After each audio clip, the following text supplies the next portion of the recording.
নমস্কাৰ জয় অসম জয় হিন্দ মই অভয় ভূঞা এটা নতুন ভিডিঅ'লৈ স্বাগতম জনাইছো আজি আচলতে আমি এটা নতুন ছেটআপ ট্ৰাই কৰি আছো য'ত আমি ভিডিঅ'টো খুব সোনকালে ৰেকৰ্ড কৰি আপলোড কৰিব পাৰিম অলপ ষ্ট্ৰিমিং প্লেটফৰ্ম টাইপ প্ৰথম ভিডিঅ' আজি ভিডিঅ'টো বনালো অকণমান ওলাই গৈছিলো গুৱাহাটীৰ বাহিৰত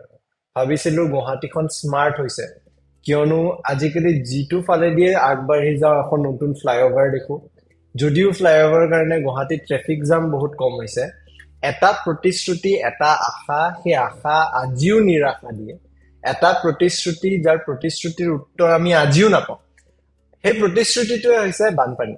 বানপানী যদিও হোৱা নাই আজি ভাবিলো ইমান গৰম পৰিছে অকণমান ঠাণ্ডা পৰিব অলপমান বৰষুণ দিলে প্ৰায় 10-12 মিনিট মানৰ বৰষুণ ভাল লাগিলে দেখি পালে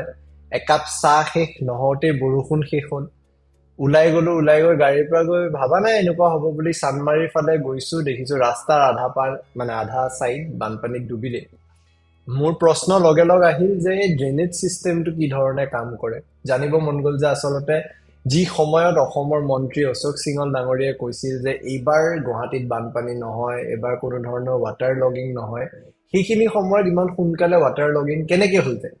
চানমাৰীৰ নিচিনা জেগাত যদি আপুনি মন কৰে বৰষুণ দিয়া 10 মিনিট পাছতে গুৱাহাটীত যিমান মিডিয়া পৰ্টেল আছে প্ৰত্যেকটো মিডিয়া পৰ্টেলৰ প্ৰথম ষ্টৰী এইটো হ'ব যে গুৱাহাটীত বানপানী হৈছে আৰু ঠিক তেনেধৰণে আজিও গুৱাহাটীৰ এটা চাইডত পানী দেখা গ'ল কিন্তু গুৱাহাটীৰ এজন নাগৰিক হিচাপে মনত প্ৰশ্ন এইটোৱে যে প্ৰত্যেকবাৰে কিয় এনেকুৱা হয় যিটো সময়ত জি এম চিত বা মিউনিচিপাল কৰ্পৰেশ্যনতো আমি দেখা পাওঁ বিজেপি আছে ৰাজ্য চৰকাৰত বিজেপি আছে দিছপুৰৰ এম এল এ বিজেপিৰ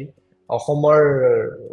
এম পি এতিয়া গুৱাহাটীৰ এম পিও বৰ্তমান সময়ত বিজেপিৰ সেইখিনি সময়ত এই বানপানীৰ প্ৰতিশ্ৰুতি সকলোৱে দিয়ে যে আমি সমাধান বিচাৰি দিম গুৱাহাটীত বানপানী কমাই দিম কিন্তু গুৱাহাটীত ড্ৰেনেজ চিষ্টেম কিয় ভালকে কাম নকৰে তাৰে চাইণ্টিফিক ৰিজনটো বিচাৰিবলৈ বিৰাট মন যায়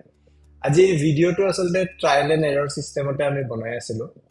কিন্তু মোৰ মনৰ পৰা ক'ব মন গ'ল যে প্ৰত্যেকবাৰে এই প্ৰতিশ্ৰুতিবোৰ দিয়াৰ আগতে এওঁলোকৰ নিজৰ লাজ নালাগে নেকি যে আমি কম কালিৰ পৰা বানপানী নহয় এইবাৰৰ পৰা বানপানী নহয় কিন্তু বানপানী হোৱাৰ লগে লগে যি ধৰণে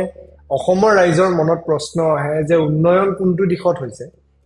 তেনেকৈ তেওঁলোকৰ মনত প্ৰশ্ন নাহে নেকি যে মইতো প্ৰতিশ্ৰুতি দি দিছিলো মই প্ৰতিশ্ৰুতি দিয়াৰ পিছতো একো নহল যে এই কিছুমান কথা মনত আহিল আপোনালোকক সুধিলো আপোনালোকে যদি পাৰে কমেন্ট সেকশনত জনাব আপোনালোকে কিয় ভাবে গুৱাহাটীত অলপমান 10 মিনিটৰ বৰষুণ দি দিলে এনেকে পানী জমা এই ভিডিঅ'টো চোৱাৰ বাবে ধন্যবাদ